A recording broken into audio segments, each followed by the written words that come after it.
ওই হোটেলের প্লেটের দামই ভিন্ন, যেটা লাকড়ির চুলায় পাক হয়। ঢাকা শহরে নাই, যান 300 ফিটে যায়েন, দেখায় দেবেন আপনারে। চিনেন 300 ফিট? চিনেন না? মানে এটাও মনে হয় চিনেন না। চিনেন? কুড়িলের পরের 300 ফিট, ঠিক না? হ্যাঁ, ওইদিকে যায় দেখেন সন্ধ্যার পরে আপনার সামনে লাকড়ির চুলায় পাক করে দিবে। এক প্লেট কয় টাকা নেয় একদিন খায়া দেখেন। আপনি বলবেন আপনি বুঝি সব জায়গায় যে মুখ মারেন? না, আলহামদুলিল্লাহ, মুখ মারতে হয় না। আলহামদুলিল্লাহ, আমি তো গত পরশু দিন এক জায়গায় বলছি আলহামদুলিল্লাহ।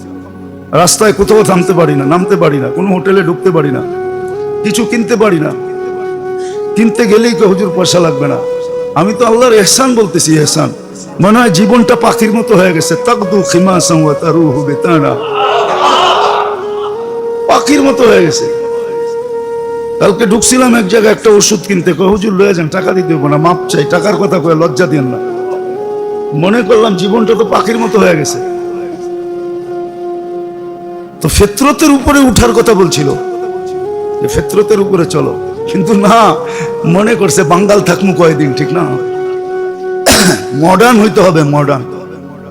আমি চিনি বাংলাদেশ থেকে ডিনার সেট ইংল্যান্ডে যায়, মাটির, আমেরিকাতে যায়, কানাডায় যায়, কোন জায়গাতে যায় এটাও চিনি, কারা বানায় এটাও জানি। বড় দামি দামি, বড় দামি দামি, বেশি দূরে না, কাছেই আছে বানায় যারা। ওদের কাজই এটা। বাংলাদেশের বাজারে বিক্রি হয় না, ওদেরকে আগে টাকা দিয়ে কিনে নিয়ে যায়, আমাদেরকে দিবি। ওরা আবার এক্সপোর্ট করে এটাকে, বিদেশে পাঠায়। 1 টাকার মাল 1000 টাকা বেচে।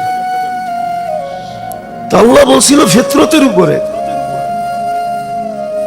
আমলের ভিতরে, আমলই ফিতরত।